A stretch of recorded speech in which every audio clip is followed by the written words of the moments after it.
couple really easy ways to make your photo look better after the fact. Okay, so we're gonna look at editing.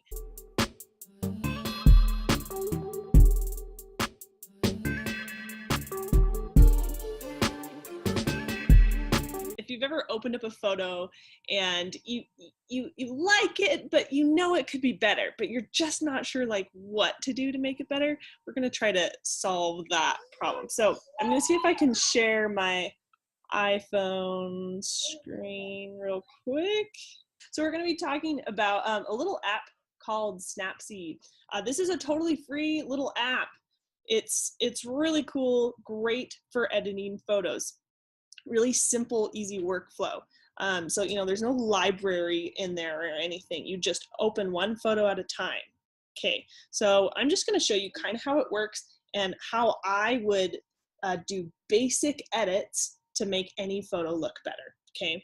So let's open a quick photo. I just did latest image because I had one picked out for us to work on earlier. Okay, so here's a photo I've got up right here. So first thing I always look for in a photo is, okay, how is the tone of the image?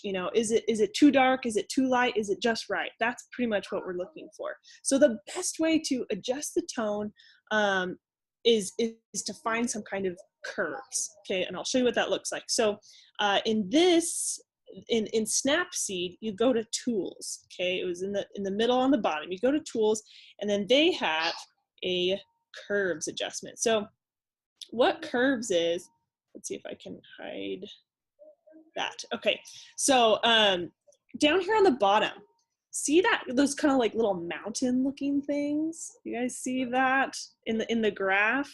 Okay, so that's called your histogram. Okay, and what that represents are the different tonalities within your image. This is super important. You'll see histograms sometimes come up on your camera and in lots of different editing softwares. And if you don't know what they are, this is going to blow your mind. This changed everything for me. If you look at those mountains, essentially, they show you where the tones are. So there's that spike kind of in the bottom right. That's our sky. So on the right side is pure white. If you go along up on the right side, that's pure white. And on this side is pure black, okay? So this graph is showing you where your tonalities reside. And for a well-exposed photo, you want the bottom of this little mountain just touching into the blacks and just touching into the white. That means you have tonalities over the whole image, okay? It's gonna look really good. So in this case, I think this image is pretty dark. So we're gonna add a little point on our graph and lift all of the tones. Okay, are you guys seeing that? Super easy adjustment. If you have an image that's really bright, you would go the opposite direction, okay? And depending on where you put the point, you're gonna be adjusting different areas of the image. Okay, really cool. Now, so I've made my image a lot brighter. Oops.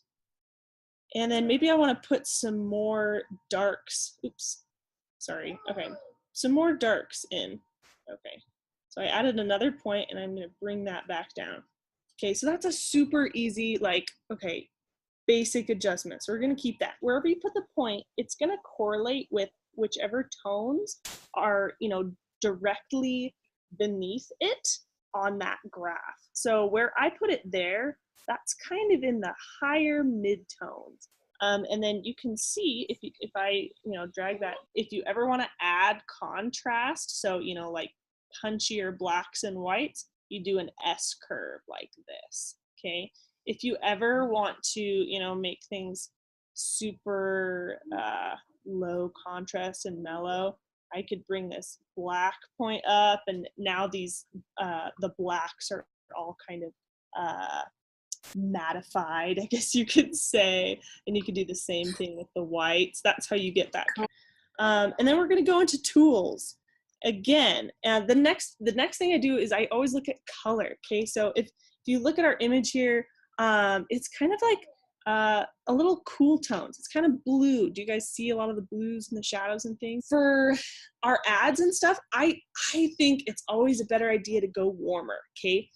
Because blue tones are kind of more calming, or they can be sinister. If you watch movies where everything is colored in, these cool blue tones, that it changes the mood. Okay, it could be kind of scary or like an action movie or something.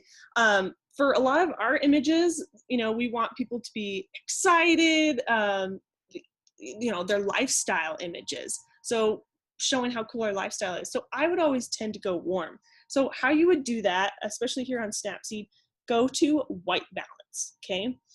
Your white balance controls that basic color adjustment. So we're gonna go down into the little, I don't know what you would call that. It's highlighted now. It's like a little slider looking thing. So your temperature is your blues and yellows, and then your tint is your magenta and green. Okay, those are kind of the ways your photo can go. So for this, so to adjust that, up at the top, there's this slider. Do you guys see that? So for this photo, I'm gonna warm it up just a little bit, okay? And I really like that. And now it's almost looking a little green to me. So I'm gonna go to tint, because tint is where we adjust green and magenta. So I added a little more magenta. I think that looks better. Now, okay, cool. And then we do the check mark for that. I love that. So the last thing I think I might do here is bump up the color, okay? We want, I mean, you can do a lot of creative things with color, but I'm gonna say for our ads, pictures with a lot more saturated, brighter colors are gonna look a lot better. They're gonna jump out at people. So don't be afraid of bright colors. So to do that, we're gonna go into this tune image. That's kind of a general area to do a lot of your adjustments, okay? See, there's even a little histogram down there on the bottom. Super useful. So we're gonna go into saturation, and that will help us bump up our colors. Oops. There we go. So there's a little more pop. Now you can start seeing, oops, before and after, before and after. And that's without doing any of those like creative, like filters and stuff. And if you do wanna add those, Snapseed actually has a lot of cool filters too that you can try out. I kind of like these ones down in here, like the vintage ones. And remember with filters, they're always gonna be too heavy when you first put them on, okay? And that's okay. See, I kind of like the look of this one. What I'm gonna do is then click on this bottom part, the little slider dealia, oops. And then take the strength down so they're not quite, if it'll let me. Because with photo editing, usually the more subtle you can be, the better, okay? So also vignette, that's kind of that dark halo around the outside. I'm gonna bring that down too, because that's a little strong.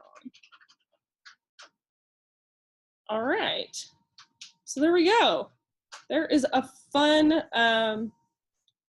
way to edit. If you do want to delve more into photography and more advanced editing software, I would highly recommend Adobe Photoshop and Lightroom. You can get a subscription to those softwares for $10 a month. So it's actually pretty affordable if you're doing a lot of photo editing and you really want to get creative. But I wanted to show you guys Snapseed because it's it's free and anyone can use it and it's on your phone. I started doing actually a lot of my photo editing on my phone just because it's so much more convenient and I can post right away.